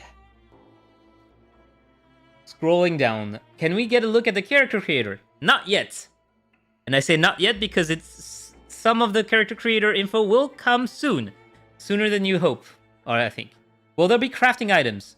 Yes, but not at the launch of Early Access. You will see that during Early Access at launch, you can gather crafting components. They're not used yet. There will be a system to craft scrolls, potions, and also later on weapons, armor, stuff like that. It will be a bit different from Solasta 1. Are you guys handling flying the same way as in Solasta 1? So yes, in a way, as in like you can still like fly in the air, stop where you want, and stuff like this. But probably there will be a little bit difference because we are in a different engine. So I cannot say it's going to be like 100% same. Do you plan to add some AI reader for non-voiced parts for people with reading issues like dyslexia? So, as you know, Gen AI is a very controversial topic. And we have decided to not have Gen AI in our game for Solasta 2. So I do not believe that we'll add a AI reader for non-voiced parts. I do know that there are technologies out there for people who play a lot of games, or even Cole Carnage. I remember develop a tool to help him with games that have a lot of text, because as a streamer he would like spend 6 hours playing these games and like voicing all the things, and his voice kind of got shot in the end, which is normal. You're not supposed to be speaking 8 hours a day. And he could like mouse over the text and the AI voice would read it for him. But again, it's not a tool that we want to put in because very, very controversial for Gen AI. So like I said, so far our stance is no Gen AI in Solasta 2. What is the main difficulty of Dungeon Maker in Solasta 2? I would assume it's easier since it's Unreal Engine. Oh, no. It's harder because it's Unreal Engine, not easier. Not easier. Will multiclassing be available in Solasta 2? Yes, and it will be available from the launch of Early Access. Before the game crashed, you could see, by the way, that when I leveled my Cleric, there was Cleric 2-3, and on the right, there was a plus if I wanted to add another class instead. Remember to hydrate yourself, you seem to need it. It's less a problem of hydration, it's more a problem of I had... Sorry about that. I had throat problems, I was sick during vacation, so I still have a little bit of mucus, which makes it so that it makes me cough. But hydration is never bad. Do hydrate yourself, people. Always good. Will the sorcerer get cosmetic when they choose their subclass, like the dragon sorcerer? Not at the launch of Early Access. Maybe later. Let us see. Is there any other questions? I was hoping to make a Berserker Druid in Solasta 2. Not sure. I'm not sure that you'll be able to do it. We'll have to see, right? Do we have a limit of how many classes we can multiclass? The only limitation is your ability score. Because just as rule has written, you need to have like 13 intelligence to multiclass into wizard. You need like 13 in charisma to multiclass into sorcerer. So I don't know if you can put 13 everywhere. And also, even if we have, like, even if we do allow you to multiclass as much as you want, remember that the max level is 10, and the max number of classes is 12. So in 1.0, probably not. Maybe later. Maybe later. Can we hope that in multiplayer, from player will be autonomous, and not tied to the host player's actions? No, that's not possible, because again, remember, the story and the way Solasta works is that you are playing as the party. So it makes no sense if one guy goes to talk to an NPC and everyone else is like doing something else somewhere else. The cutscenes are designed to have the entire family being there. Are we going to do motion capture with the actors? Yes. So some of the more important NPCs have motion capture. Special motion capture. Any future collab with Critical Role? We'll see. We don't know yet.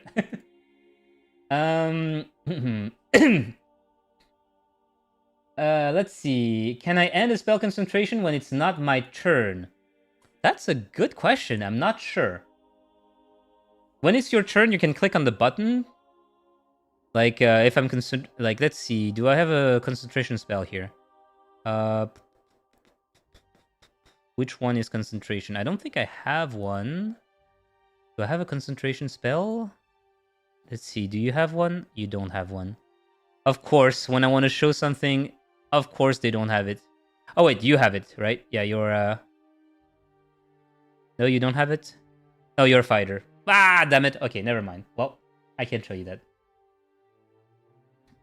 Any chance we see a demo of the community tools, like the Dungeon Maker tools? We don't have that yet. It doesn't exist yet.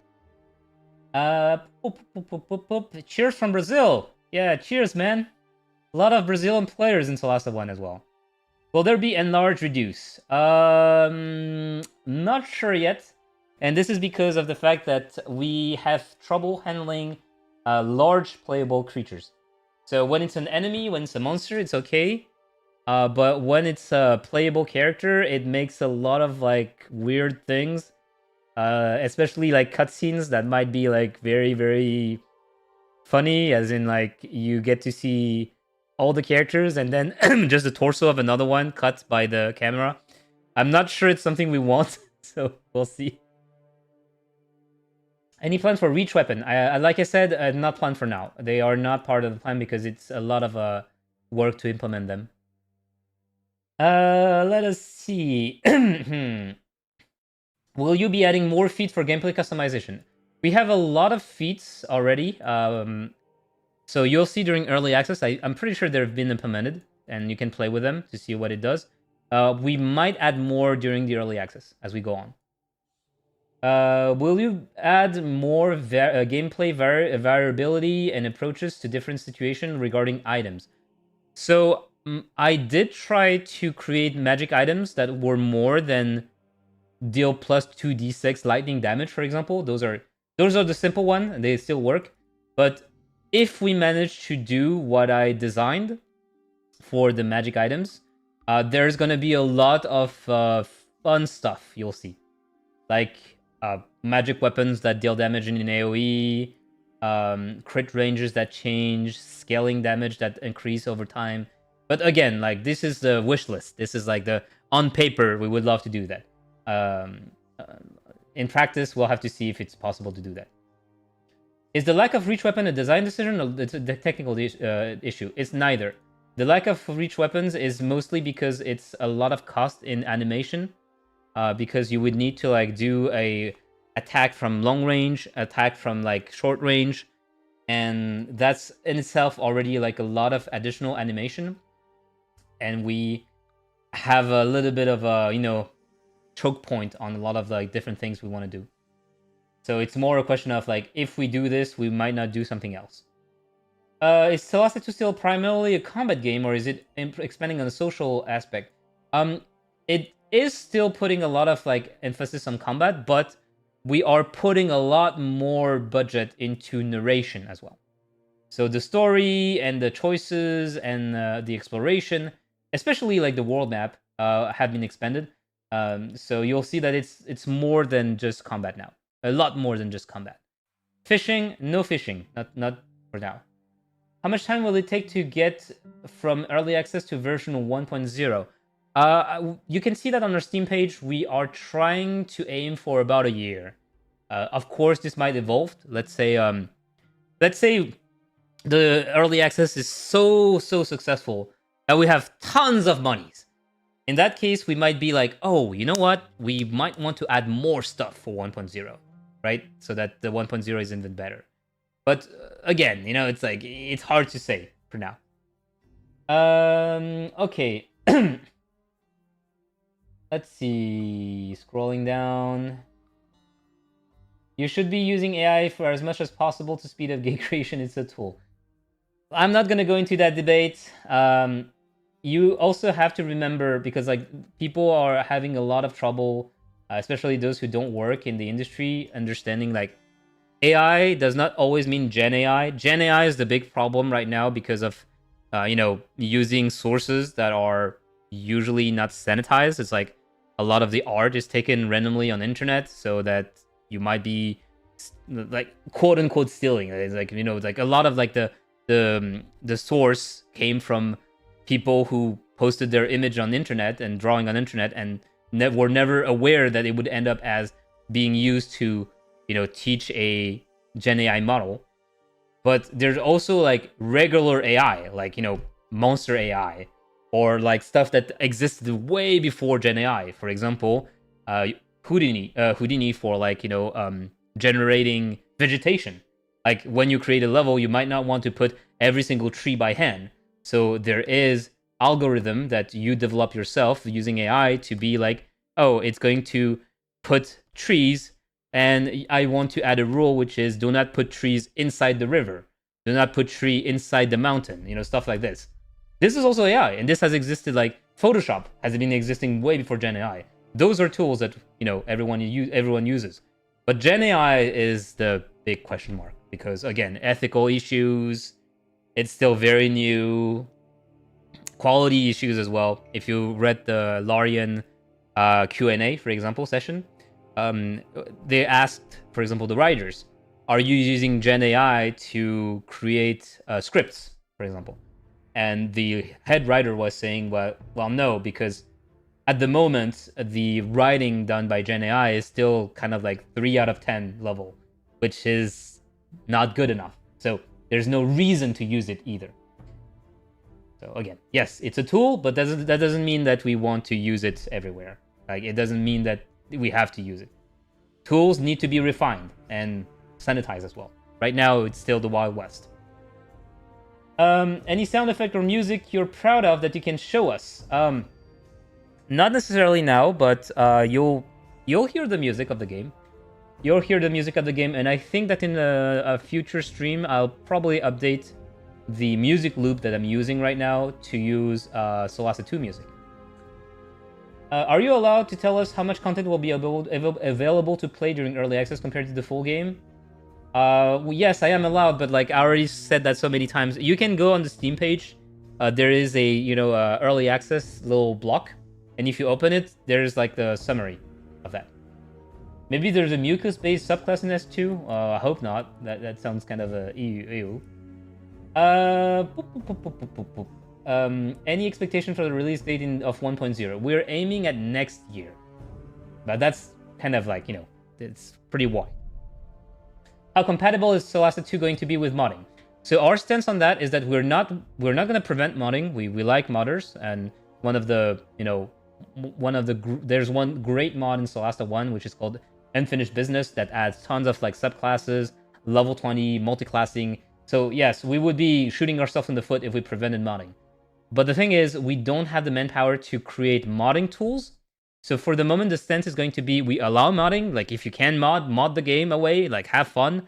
Don't do anything illegal, please. Like, again, try not to poke the bear and add, like, official subclasses from D&D, because we don't have the license, and we don't want to have Whatsy coming up with a gun, being like, so we're gonna have to shoot a few of your players. And I'm like, no, don't shoot them. They're just poor modders. They haven't done anything. It's like, sorry, but the law decides that this is our content, not theirs.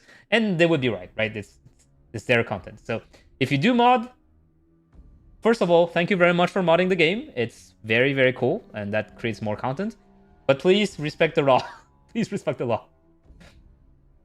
How will ability scores work in Solasta 2? Will it be like Solasta 1 where we can roll 50 times? Yes, you can either do buy points or you can do rolling, as far as I know. Again, like, I have to verify that, but that was basically one of the fun part of it. Is there going to be a level 20 campaign on full release? No, sorry about this. I just talked about that at the beginning of the stream. It's way too complicated to do that. It takes way too much time. Any plans for photo mode? I would love a photo mode, and I know that our marketing director would love a photo mode, but it is not the priority. So we might add it later on. Why so many fear Gen AI? It can be a very good tool for future development. It's less of fear than the question of ethics as well at the moment. It's not that we fear it. It's just a question of like, hey, is half of the stuff that is, you know, used by the Gen AI stolen? Right. So it's more, yeah, we have to make decisions, and right now the decision is not to use Gen AI. Let's see. What are the chances of playing the Tiefling and race in a class in the future DLC? So, first of all, so Chris DI, there's a chance that you don't have to buy a DLC for that, because we want to include a lot of races and classes in 1.0. So DLC, classes being in DLCs only happen if we don't have the time or the budget to add them in 1.0. Otherwise, we'll do our best to actually have them in 1.0. Because again, like, we want to have you guys have the full experience. If we can't give you all the classes, it's not because we don't want to, or we want to like nickel and dime you, or like be like give us your money. It's more the fact that, hey, we just couldn't make it. Like, we didn't have the time to do it. All right. Let's see. Boop, boop, boop, boop, boop, boop, boop. Will the spoon be back? Not so much. Not so much for now, but keep it in mind. Are the Cleric domains going to be different? I felt that some were pretty bad. Yes, I do agree with you. Some of the Cleric domains were all over the place. We tried to do some things. Sometimes it didn't work out. Elemental Ones, notably, was one of those that didn't really work out. If you looked at the source book, we reworked it. It was basically merged into one instead of being like Elemental Fire, Elemental Ice, Elemental Lightning. It was like Elemental subclass, and you would have like a lot of like different things happening that were mixed. So for Solasta 2, there's only 3. There's going to be Life, there's going to be Oblivion, and there's going to be Battle. Yeah, true. Sorry, Zerd BG3, I see text-to-speech was mentioned.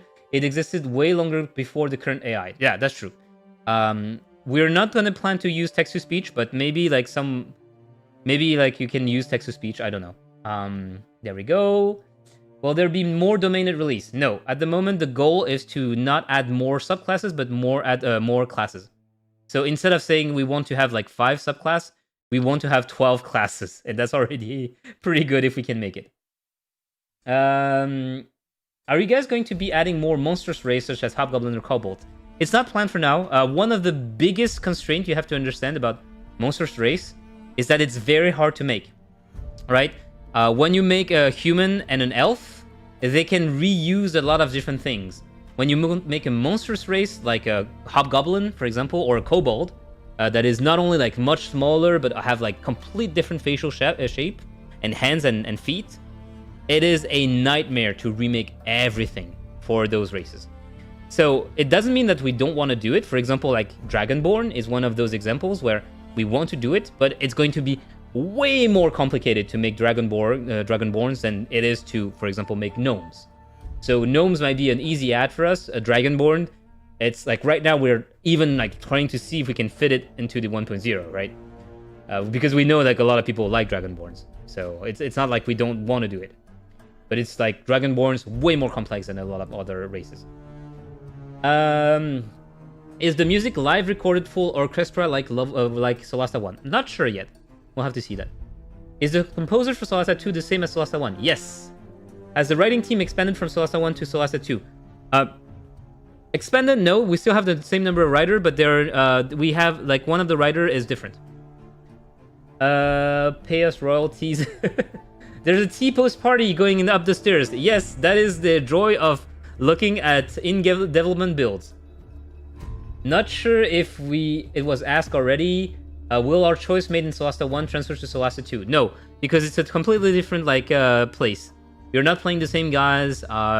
You are not playing the same place. So, and not the same time. So yeah. Nui Nui saying hello from a co-worker. Hope everything is well for the team. Best of luck on Solasta 2 launch. Thank you very much. I do not remember from the nickname alone, but I do hope that everything is going well for you. Yeah. Thank you very much. It means a lot. Let's see. Okay, we're gonna stop talking about Gen AI because we already said our piece, right? It's like we're not gonna use it. Goliath is in SRD now. Are we getting Goliath for 1.0? It's one of the races we're looking at. Let's just say that we are looking at the Goliath. Will you be able to dye your armor or cloth? It is also something that we're thinking about because at first people were saying, "Hey, isn't it a little bit frivolous?" And then a lot of us in the team said, "Oh, but you know, dyes is really cool." And then our production director was like, "Okay, fine, we're gonna take a look at if it's doable." And now she is like, "Okay, we might do it." So big thank you to our prod director, Eleonore, for being influenceable. So that she was saying no, and then she said maybe. And then now it looks kind of like okay. So yeah. Is respecking your character available? It will be available in the future. I don't think it's going to be part of launch of early access. Let us see. Scrolling down. We're gonna get to the end of the questions, which is good because we've already been talking for 1 hour and 43 minutes. Will there be a hide helmet? I do think so, actually. Let me check. Even now, I think there's one, right? Yeah, see? Show tutorial, hide hero's helmet, off, on. So there will be a... Oh, and for those who were asking questions before on the custom difficulty slider, there we go. You can do custom, you can give yourself, more attack roll modifier if you want the game to be easier. You can, penalize yourself. You can do the same for the enemies. You can do for the ability checks, the saving throws. You have the karmic dice, which is like, as we said before in the past, this does prevent you from doing too many bad rolls in a row. The more you roll bad, the more chance you have that you're going to roll better afterwards. And then there's also the loaded dice for the damage and healing. If you're rolling too many ones and you're like, I want to do more damage. No one's going to judge you for that, right? This is a single player game. If you don't want to, if you want to make the game harder or easier, that's on you.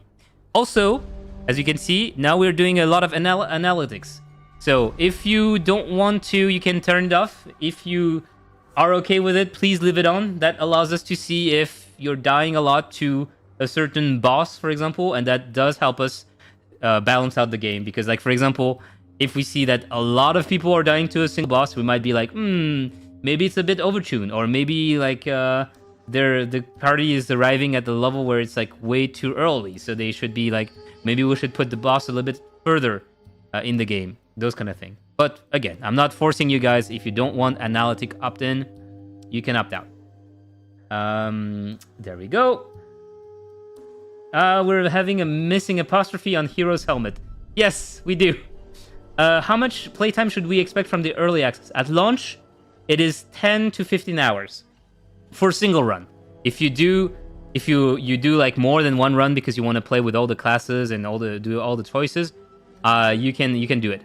You can play more. Maybe hide helmet per character. That's a little bit too much customization. Sorry about that. Thank you for your time, Ms. Rim. It's always nice to hear your thoughts and get a feel of how things are going with the game. Yeah, you're welcome. I do like also to connect with you guys to see what you guys are like asking as well, because like sometimes it's like, oh, a lot of people are asking for this. You know, it's like, Question about the co-op. Will characters be moved to the one having a conversation? Yes. Yes. That was a bit disturbing when you wanted to do some shopping. Yes. But like I said earlier, the game is made so that when dialogue happen, when cutscenes happen, it is a cutscene for the entire family. So the entire family needs to be there. Even if you were doing some shopping, you can finish the shopping later. I thought the game was going to have co-op. Yes, but not at launch. It's going to have co-op when the early access update happens. Will lightning bolts still go through walls?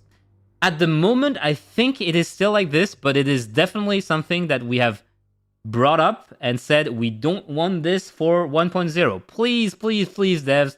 Please, please, please, programmers. Please make it so that lightning bolts don't go through walls anymore. There will be kind of a question when it comes to AoEs like Fireball, because Fireballs, it's written that, you know, it goes around the corner. So what happens if you Fireball near a door? Does like the AoE still go through and go behind the wall? But Lightning Bolt, which is like straight lines, should be made to not go through walls. But then again, it's like when this is going to be implemented, I'm not sure yet. Party damage taken caps at 100% should be the lower cap. Yes, probably in the future, the party damage percentage will be going a lot more, customizable. All right, I see that we're at the end of the questions. I still have like 10 more minutes, or we're gonna wrap it. We can also wrap it up here. If you have more questions, please make sure you can ask them now, by the way, before I wrap it up. If you want to see something in particular, because I have the game open. So if you want to see like a particular spell or a particular like power or a level up, and hopefully we don't crash, you can ask me and we can load up that save and I can show you that before we go. Otherwise, if I don't see any more questions in the 5 incoming minutes, I'm going to wrap it up here.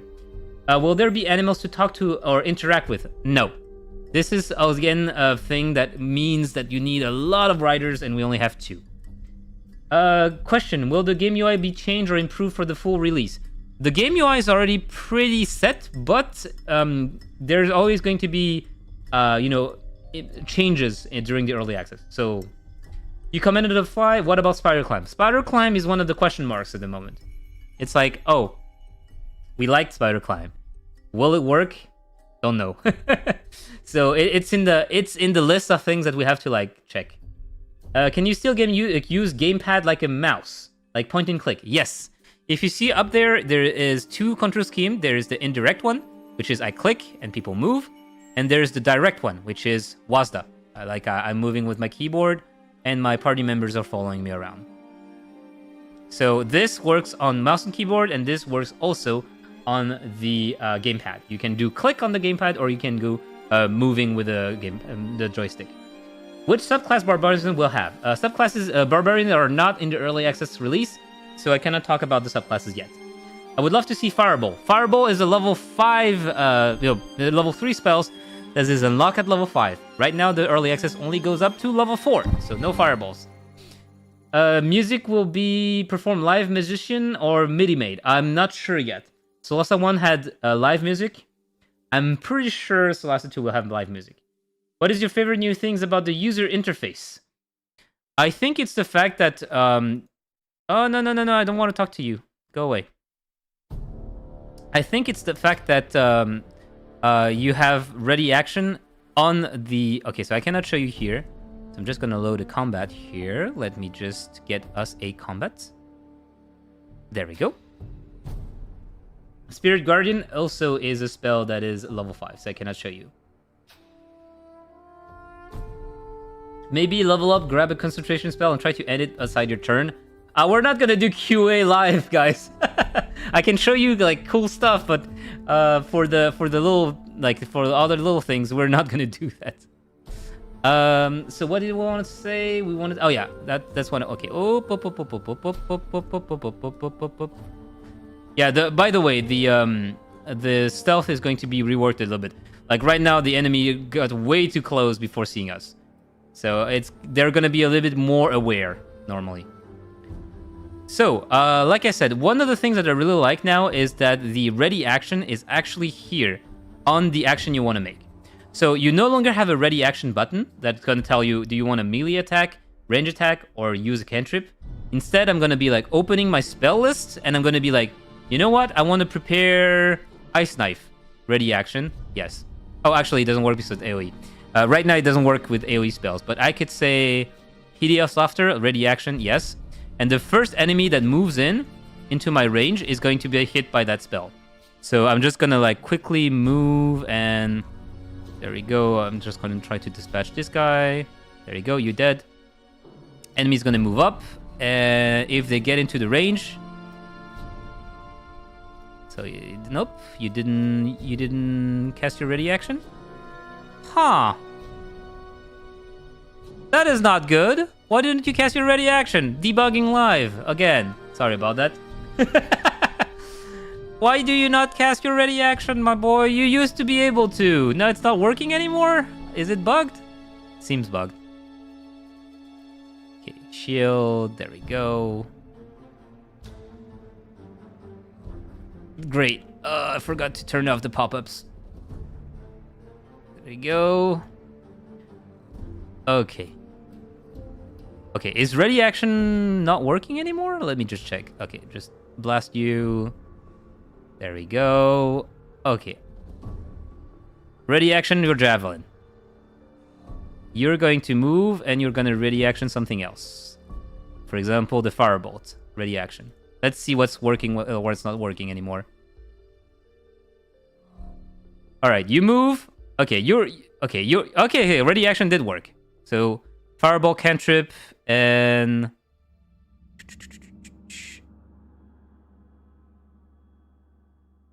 okay, yeah, and he got hit by the javelin as well. Okay, good to know. All right, so it is working. Sorry about that. So yeah, that was the thing I wanted to show. Is the ready action. How long for early access to come out before we can expect multiplayer to come out? I cannot say that anymore yet, because I don't know exactly. Any improvement to the enemy AI? Yes. Well, I mean, it depends on improvement. Like AI, like a lot of the different creatures will have like different AI, so they will act differently. But when it comes to Spirit Guardian and Firewall, you have to remember that we can't have the AI just not do anything, right? Like, in any case, AI, you can always like abuse it. If we made the AI dodge the Fireball of Spirit Guardian, then that would mean that any enemy that had mostly like melee attacks would just never come to you. So sometimes you just have to bite the bullet and say, all right, you know what? I'm going to run into Spirit Guardian to just hit the enemy with my big axe. And that's what the enemies usually do. Shield on the back while traveling, quivers. Yeah, okay. Is it the same writers as the first game? One of the writers is the same writer. Can we hide some things on the UI? It feels like there's a bit too much on screen. That's the unfortunate part of playing a D&D game. D&D has a lot of things. If you have played BG3, you know that we're already like less icon heavy than they are. But they and us, we have the same problem with there's a lot of things. When is the next live stream? Next month. Usually we do once per month. So probably in a month, almost exactly. Usually it's on Friday. Is the new Paladin sub going to be getting a different channel oath than the demo? Probably. How about a magic missile? Yes, we do have that for you, magic missile. Not this guy though. Okay, you know what?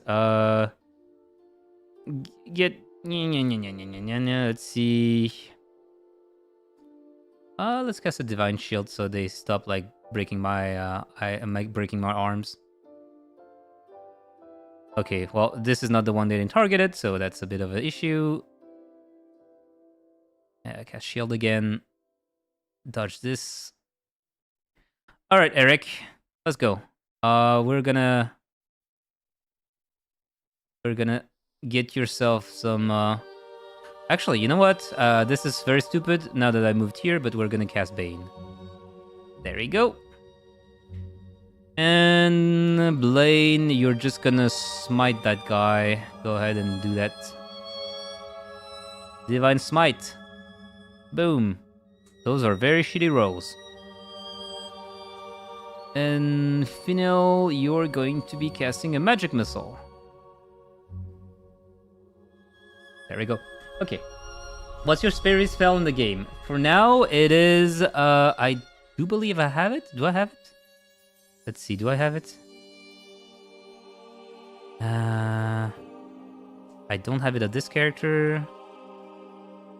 There is a spell, the homebrew spell that we did. The story behind it is very funny. Why we did it is because you remember the spell's Chill Touch? Chill Touch in 2014 used to be a range spell, even though it's called Chill Touch. So we created a VFX for Chill Touch. But 2024 rolled in, and Chill Touch became a touch spell, just like the name implies. So we had a visual that no longer fit. So we were like, you know what? We created the VFX already. We're not gonna just throw it down the garbage. So we did create Chill Touch, which unfortunately I think none of my character have. So I won't be able to show it. Let me see with the wizard. No, my wizard doesn't have it. And so we have a spell, a necrotic spell, the necromancy spell, that drains enemies' HP, and it gives it back to you as temporary HP, which is pretty cool, I think. All right. Will NPC combo each other? I don't know what combo means. They will sometimes attack the same target, but no, there's no like special moves to combo. Could you show us the inventory to search for potions? Well, I mean, like, I can, but it's, like, fairly simple, right? It's like, oh, I can just, like, transfer items, stuff like this. So, yep, bonus action, heal potion, give it to Blaine. There we go. Can we dismiss the quest log? I don't know. You're right about that.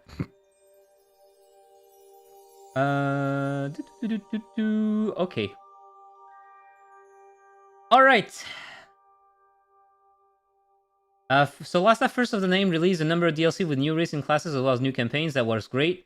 Again, when it comes to DLC, it will just depend on the early access and the 1.0. We don't want to, like, you know, start talking about DLC or even thinking about DLC before our game is complete. Is there going to be UI scaling for people with poor eyesight? Yes, it is part of the things we want to do. In the future, we have already started implementing accessibility features like text size, text color, text border, background opacity, stuff like this, right? And also have like show detail tooltip by default. I know like a lot of people were asking that in Solasta 1, saying that I don't want to press Alt all the time. So yeah. More options will come in the future for accessibility, so that might be one of the things UI scaling. NPC combo, I mean, will they work together to produce an effect that is greater than the sum of individual powers? No, no. Because, like, it's D&D. D&D doesn't have, like, those kind of, like, weird-ass combo. You might have, like, one spellcaster creating, like, casting a hold person, and then the melee enemies running to you to, like, attack the paralyzed person. That's just the AI. But no, there's not some kind of weird-ass combo where one character will cast like a debuff spell and the other will cast something to make it explode or something like that. Yeah. Alright, yeah. For example, if someone stuns someone, another will take advantage of the stun. Yes, this is depending on the AI. Some of the more dumb, let's say enemies, will probably just stick to the enemies they have and start attacking them and keep attacking them. But some of the more intelligent enemies usually take advantage of the weakest creatures. So if someone is stunned, for example, and they have advantage against that creature, they might just like decide to switch target to attack this one. Okay, I think that will be it for us today because it's getting late, and I hope I answered most, if not all, of your questions. I hope that you guys enjoyed the little talk that we had, and if you did, then I'm very happy that you guys, in any case, were here today. Don't hesitate to come back in next month when we're getting closer to the release of the game, and I will see you guys another time. Alright, bye-bye everyone. See you all, and stay safe. Bye-bye.